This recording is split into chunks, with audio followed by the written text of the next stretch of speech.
Volkswagen demostró al mundo que lo pequeño puede ser hermoso, además de elegante, fiable, económico y divertido. El escarabajo revolucionó el mundo del automóvil cuando irrumpió en la escena de la posguerra. La forma de un escarabajo es tan reconocible como una botella de Coca-Cola. Se convirtió en un clásico, no porque fuese muy caro o muy raro, sino porque causó un gran impacto. Volkswagen.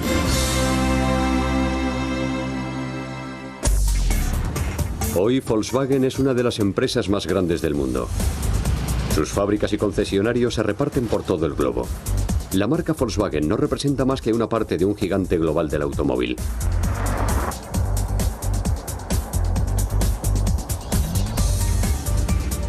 Es el dueño de Audi en Alemania, de Bentley en el Reino Unido, de Lamborghini en Italia y del resucitado Bugatti en Francia. Cuando empezó, nadie podría haberse imaginado que Volkswagen reuniría esta selección de marcas tan asombrosamente diversa. La empresa empezó a formarse en Alemania durante los años 30. Era una época turbulenta, pero los fabricantes de automóviles alemanes demostraban una fortaleza increíble, especialmente en las pistas de carreras. Las filiales alemanas de Ford y General Motors vendían más coches en Alemania que ninguna otra empresa. Pero los dos grupos alemanes, Mercedes-Benz y Auto Union, dominaban las carreras de Grand Prix. Había un hombre que había ayudado a ambos equipos con el diseño y la ingeniería de sus coches. Se llamaba Ferdinand Porsche. Porsche era un ingeniero con una capacidad extraordinaria. Su brillantez no pasó desapercibida al canciller alemán Adolf Hitler. En 1933 le pidió a Porsche que diseñase un Volkswagen o coche del pueblo para los alemanes. Porsche aceptó y empezó a trabajar en lo que se convertiría en un importante proyecto histórico.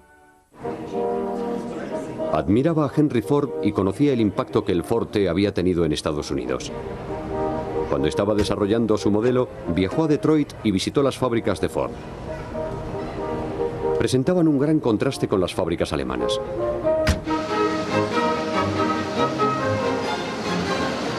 Aunque había empresas como BMW que fabricaban coches pequeños como el Dixie, en Alemania nadie había fabricado un coche económico producido en masa que equivaliese al Ford T.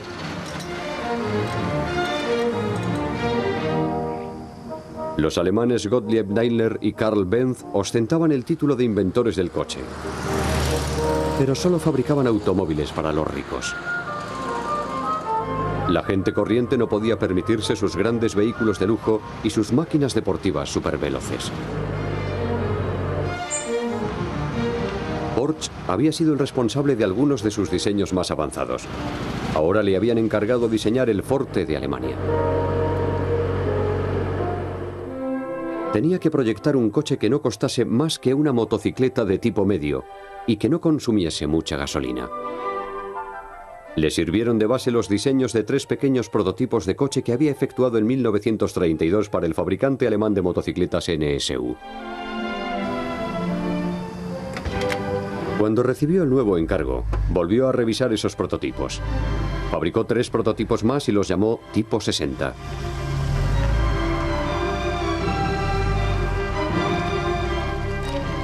Porsche todavía estaba buscando el motor apropiado para estos coches sencillos, ligeros y aerodinámicos.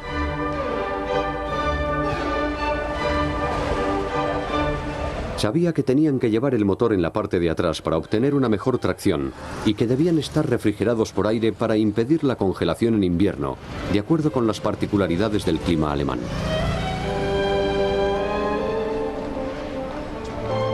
Hacia febrero de 1936, Porsche había diseñado 3 prototipos más. Disponían ya del motor básico de 4 cilindros que se convertiría en el motor de 20 millones de Volkswagen. Con los prototipos se efectuó una prueba de 48.000 kilómetros a través de los Alpes y de las nuevas autopistas alemanas. El 1 de diciembre se consideró que habían superado la prueba. Pero faltaba más trabajo por realizar antes de comenzar la producción. En 1938 se empezó a construir una fábrica en un pueblo que Hitler bautizó con el orwelliano nombre de Fuerza a través de la alegría, o KDF Stad. También llamó a los coches KDF Wagen. El resto de la gente los llamaría escarabajos. Mientras se construía la fábrica, Porsche se dedicó a diseñar un coche deportivo llamado Tipo 64. Utilizó muchas piezas de Volkswagen y creó la base del coche que más tarde se convertiría en la marca asociada a su nombre, el Porsche.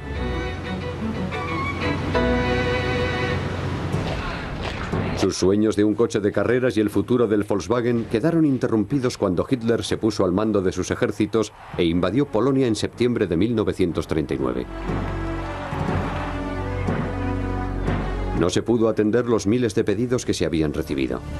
Las pocas unidades que se habían fabricado fueron a parar a las autoridades del partido nazi. El resto del país tendría que esperar hasta el final de la guerra. Cuando la guerra terminó en 1945, Alemania estaba en ruinas. Su cuenca industrial había quedado arrasada. Y la fábrica de Volkswagen no había sido la excepción. Las autoridades militares británicas necesitaban medios de transporte y un joven oficial, Ivan Hearst, decidió intentar reconstruir las instalaciones de Volkswagen. De entre las ruinas surgió una fábrica viable y productiva. Con un pedido inicial del ejército británico de 20.000 coches, Hearst puso la fábrica a trabajar a pleno rendimiento. En octubre de 1946 ya había fabricado 10.000 Volkswagen. Enseguida se hizo patente que se trataba de un negocio rentable. Los británicos contrataron a un auténtico empresario, Heinrich Nordhoff, para dirigir Volkswagen. Además se dieron cuenta de que la empresa necesitaba inversores. Se ofreció a la Ford Motor Company la oportunidad de adquirir Volkswagen. Se dice que Henry Ford II, nieto del hombre al que admiraba Ferdinand Porsche, afirmó: "No creo que lo que nos están ofreciendo valga un comino". En su lugar, Ford decidió reconstruir su propia filial alemana, Taunus. Es interesante especular con lo que hubiese ocurrido si Ford se hubiese hecho entonces con Volkswagen. Nordhoff se dio cuenta de que existían desafíos y dijo: "El escarabajo tiene tantos defectos como pulgas un perro". Pero la demanda de coches se incrementó a medida que se recuperaba la economía alemana. Un Volkswagen nuevo o usado era una buena compra para la gente que necesitaba un medio de transporte básico. A la rápida transformación de posguerra del país se la denominó el milagro económico alemán. Y Volkswagen marchaba a la cabeza de esa recuperación. Hacia 1948, la alta calidad y bajo precio de Volkswagen ya destacaban entre las demás marcas.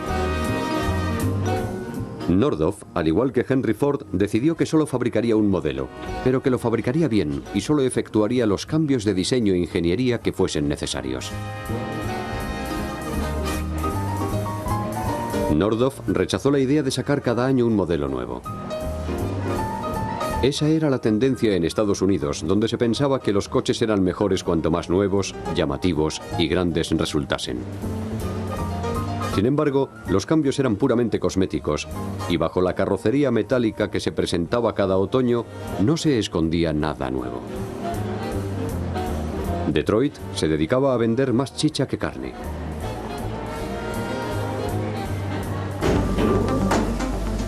Nordhoff se concentró en efectuar cambios evolutivos que añadían valor a los coches.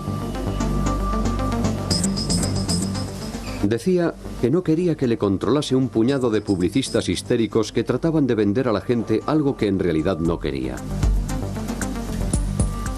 Introdujo pequeños cambios a lo largo de los años. En 1949 se rediseñó el carburador y el cuadro de mandos. Se sustituyeron los frenos mecánicos por otros hidráulicos. Se añadieron ventiladores y se reemplazó la ventana trasera doble por otra más grande y única. La transmisión sincronizada facilitó la conducción del coche. Un motor más grande le proporcionó más potencia. Nordhoff ignoraba a los que le urgían a que sacrificase la calidad en aras de vender tantos coches como fuera posible. Estaba dispuesto a perder ventas para mantener la reputación de los coches. Esta firme estrategia parecía funcionar. La gente compraba sus coches espartanos y resistentes. En 1953 ya se habían fabricado 500.000 Volkswagen. Y ya no se trataba de un fenómeno puramente local. Se exportaban a 86 países. Un país en el que la escarabajomanía tardó en cuajar fue Estados Unidos. Pero Nordhoff estaba decidido a penetrar en el mercado automovilístico más grande del mundo. En Estados Unidos solo se había vendido una cifra minúscula de Volkswagen. Las importaciones las encabezaba un pequeño coche deportivo británico, el MG. Era un deportivo divertido con algunos problemas mecánicos, pero con un cierto encanto. El coche extranjero más de moda en ese momento era el Jaguar. Las ventas a Estados Unidos obligaban a la fábrica británica a trabajar 2 turnos. Incluso así, los clientes tenían que esperar entre 4 y 6 meses para recibir sus pedidos. Muchos estadounidenses ricos aficionados a los automóviles deportivos querían hacerse con un nuevo coche alemán del que habían oído hablar: el Porsche. Utilizando el Porsche como cebo, Nordhoff llegó a un acuerdo con un importador de Nueva York al que garantizaba el acceso a la marca de deportivos y también comercializaba los Volkswagen.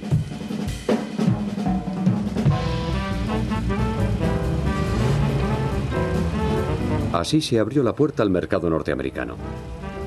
El importador original nunca promocionó adecuadamente los Volkswagen, pero otros distribuidores supieron aprovechar la oportunidad y empezaron a venderlos ellos también. Nordhoff lanzó una ofensiva basada en el encanto y utilizó el circuito de tertulias televisivas. It's a Volkswagen. That car is the symbol of the most phenomenal development in world economy since World War II. What are you going to put in all that space? We are going to manufacture our car in this country. Are we in competition with you now on, for example, the Volkswagen?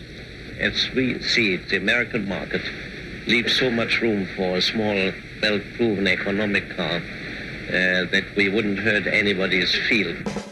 Las campañas de publicidad humorísticas contribuyeron a convertir en virtudes las diferencias del Volkswagen con los coches norteamericanos. Ever wish you didn't have radiator problems? Ever wish you didn't have a radiator? Ever wish you could sail through mud or snow? Ever wish your car didn't guzzle so much gas? The Volkswagen has no radiator problems. In fact, no radiator. The Volkswagen engine is cooled by air. Can't freeze in winter or boil over in summer. The Volkswagen engine's in the rear. You go in mud or snow. The Volkswagen cuts most gas bills in half. Ever wish you owned a Volkswagen?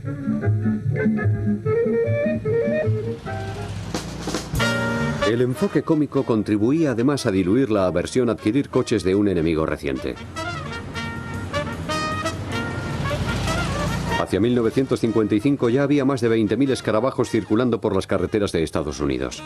Se empezaron a formar clubes de propietarios y el coche iba camino de convertirse en un objeto de culto. Tenía una especie de atractivo para los ricos extravagantes. Los intelectuales de ambas costas pensaban que el Volkswagen demostraba su desdén hacia la aberrante cultura de masas. Pero en Europa, el Volkswagen era el coche de las masas. Hacia 1955 ya habían salido de la fábrica de Wolfsburg 1 millón de escarabajos. Se producían una media de 1.000 unidades diarias. Volkswagen se había convertido en el fabricante de coches más grande de Europa. En 1950, Nordhoff había hecho una excepción en su regla de fabricar un único modelo al fabricar el Transporter. Era una furgoneta versátil en la que los trabajadores podían cargar prácticamente cualquier cosa. Incluso empezó a reemplazar al San Bernardo en las pistas de esquí. Tuvo un gran éxito en todo el mundo. Las furgonetas Volkswagen se hicieron extremadamente populares entre los surfistas escasos de fondos del sur de California y la generación hippie de San Francisco. Las versiones para acampada permitían a las familias llevarse la casa a cuestas. Era una gran forma de viajar con un presupuesto limitado. Y se empezaron a desarrollar más modelos. Volkswagen presentó un coche deportivo, el Karmann Ghia. Algunos lo denominaron el Porsche de los pobres.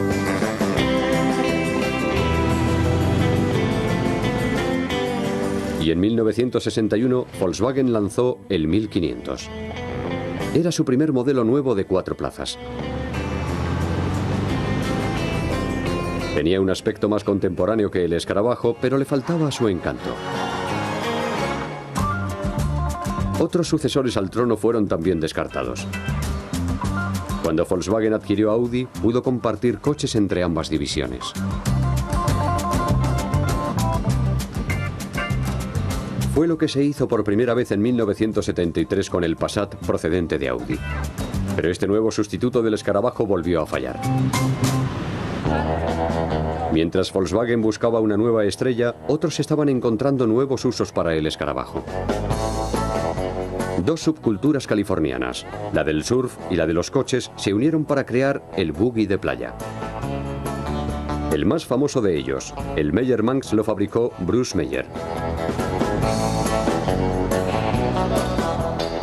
Los Manx se fabricaban utilizando fibra de vidrio, el mismo material que empleaban los surfistas en sus tablas de surf y catamaranes. Quitaban al Volkswagen su carrocería tradicional y la reemplazaban por una especie de bañera larga y baja. Los pequeños motores proporcionaban una gran potencia a estos vehículos tan ligeros. Como consumían poca gasolina, sus dueños tenían más dinero para comprar cerveza y otros productos de primera necesidad.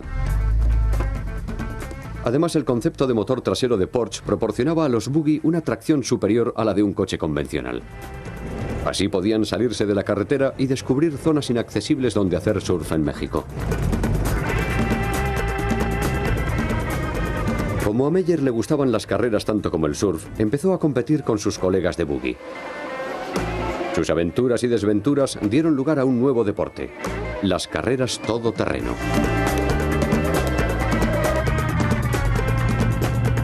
Hacia 1967, la carrera de Baja Mil ya era un acontecimiento anual que atraía a miles de espectadores y coches.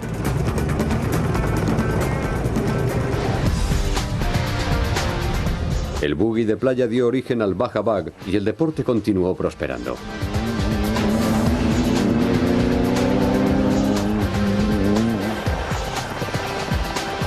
Hoy en día, en esta carrera campo a través participan anualmente más de 200 coches procedentes de todo Estados Unidos y de más de 10 países.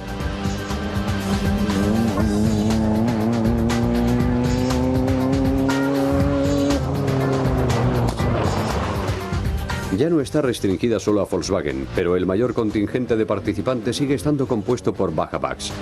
Se ha convertido en una tradición.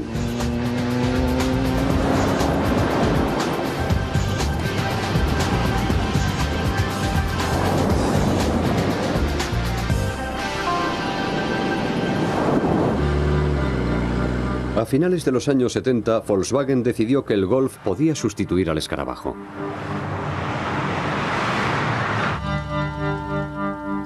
El 19 de enero de 1978 salió de la fábrica el último escarabajo hecho en Alemania.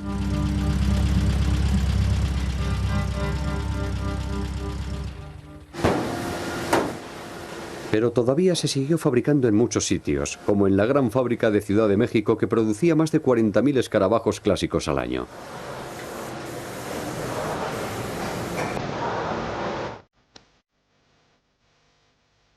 La publicidad contribuía a convertir el escarabajo en un componente entrañable de la cultura popular.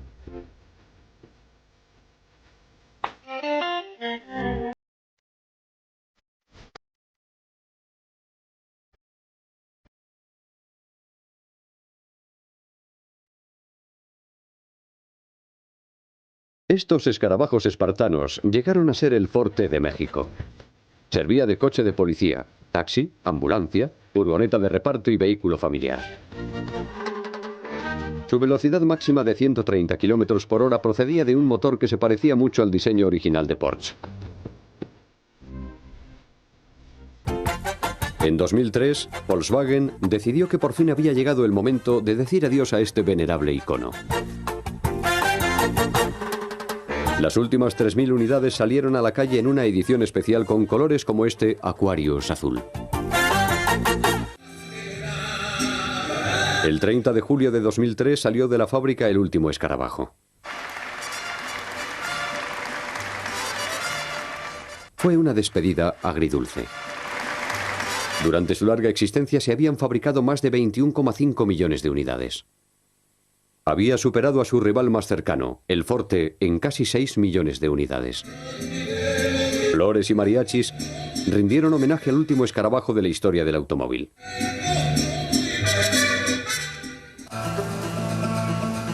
La moderna fábrica de México se encargaría de fabricar la quinta generación de Golf para exportar a Estados Unidos.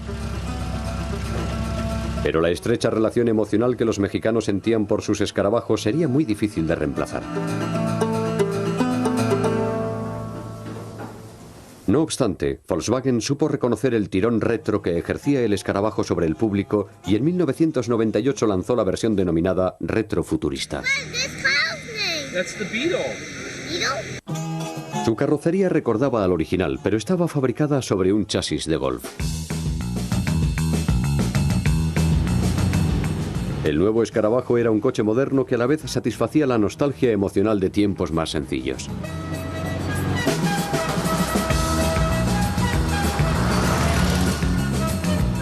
Atrajo a los compradores jóvenes de corazón, a los que no les importaba destacar entre la multitud, gente con ganas de divertirse. Ofrecía mucho más lujo y rendimiento que el escarabajo original, pero no dejaba dudas sobre su ascendencia. En 2003 apareció un nuevo escarabajo descapotable. Volkswagen había fabricado sus primeros descapotables en 1949.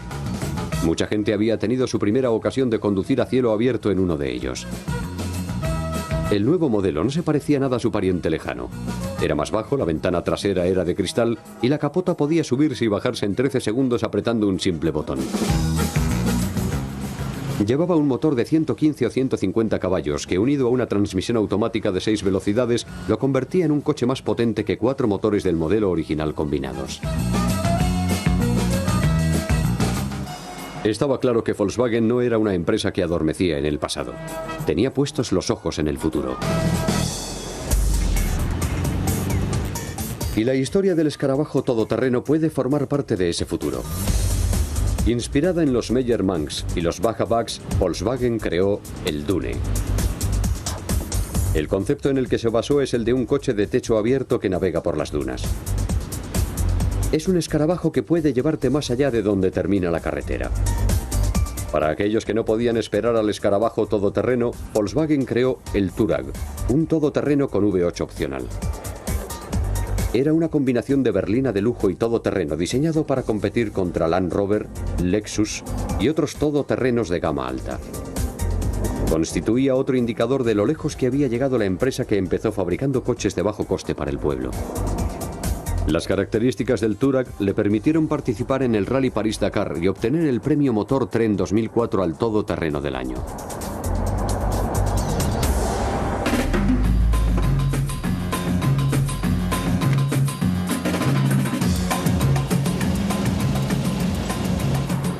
Volkswagen ha recorrido un camino muy largo desde que Ferdinand Porsche se las arregló para fabricar un coche para el pueblo. Se puede decir que fue literalmente el motor que sacó a Alemania adelante después de la Segunda Guerra Mundial. Proporcionó a la contracultura estadounidense un símbolo al que adorar.